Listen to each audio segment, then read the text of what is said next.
Hello Elasticsearch fans, which are fond of PHP.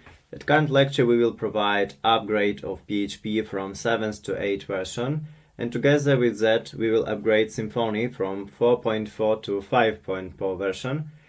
And I was thinking a lot how to do it the best and in the most short way, and I came to conclusions that the best option would be simply to show you difference at pull request at what I did to bring all that changes.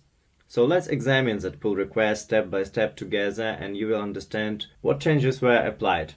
As always, you can download the whole project as an attachment and start simply to use it. What I want to make accent is that there were no big changes at code by itself, so mostly it is bringing the packages at Composer.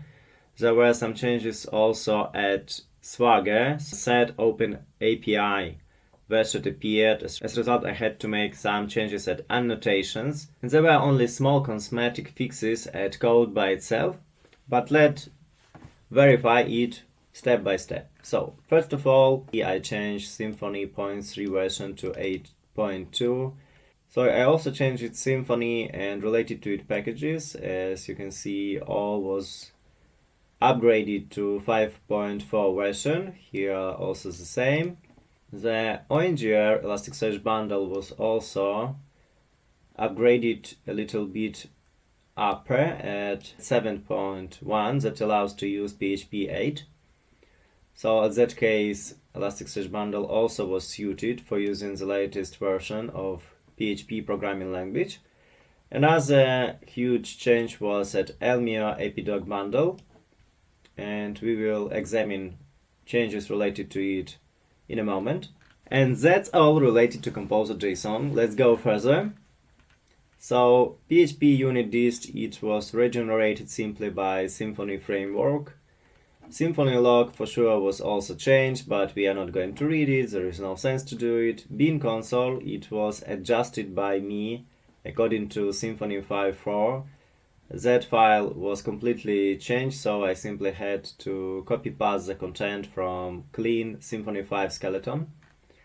Bin PHP unit was regenerated by framework also, and here our main changes at Docker file. Previously it was extended from PHP 7.3 FPM, it was changed to 8.2.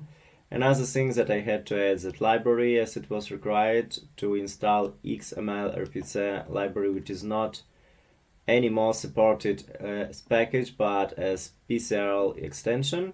I also removed some unnecessary stuff from Docker file. And attention, I had to change Xdebug ini. It was related to upgrade of Xdebug by itself. Now configuration is a little bit another one than it was previously. There were also some changes at bundles according to framework requirements. Cache was regenerated. Generally all zconfig packages things were regenerated by framework, that is not mine, some changes.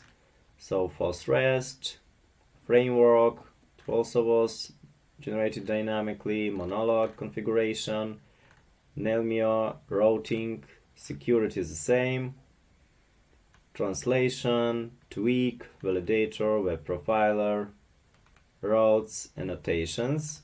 In case of Nelmio, there were no routes added out of the box, so I had to edit that one lines by myself. Then we have the profiler, it also was generated dynamically, and there were some changes at services YAML. In that case, that exclude things were added by framework by itself, but I also added our hotel indexer command as a service, because now starting from 5th version, commands should be defined like a services also, and that was done here by me, and I injected our index service inside the command. Index PHP, I had to also copy content from clean Symfony skeleton file, as there were a lot of changes here and it was not generated by framework by itself. So, and now let's examine hotels indexer command changes. Here in fact I simply injected service to the command instead of taking it from container as it was previously, so I defined a code in private variable, and that hotel document index service was assigned to that variable, which was later used in our code. And that is all changes probably at that file. And here are small changes around annotations. As Nelmio bundle started to use Open API set version, so now Swargen annotations were replaced with Open API annotations. In case of filters, there were no changes at all. All you see here it's only formatting, so it was changed by auto formatter of code. So filters are untouchable. Ranges filter is also only formatting. Query builder is the same. So generally speaking, all the core files of search system were completely untouchable, so all you have seen previously within all previous lectures is still completely actual. So in case reflection class Swagger parameter also were some changes in annotation, and I had to add some small change in logic here, as the structure of parameters were a little bit changed also. Finally, I also had to change the kernel file by copying the code from clean Symfony framework. Changes and annotations at our views. So here again Swagger was changed to OpenAPI, and here you can see that the format also was changed. Previously we had only parameter default minimum. Now we are defining it in another way. And I had to change it to every property we had in our view. And that's all pull request in the end. So you simply can download the project, you can compare changes by yourself if you want, or check it within current video.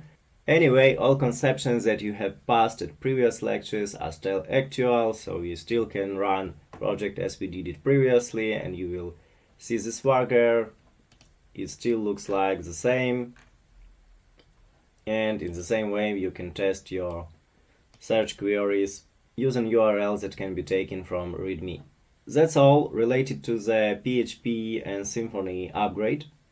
I want to notice that the code that you will download from attachment, there are also changes related to the using Elasticsearch 8.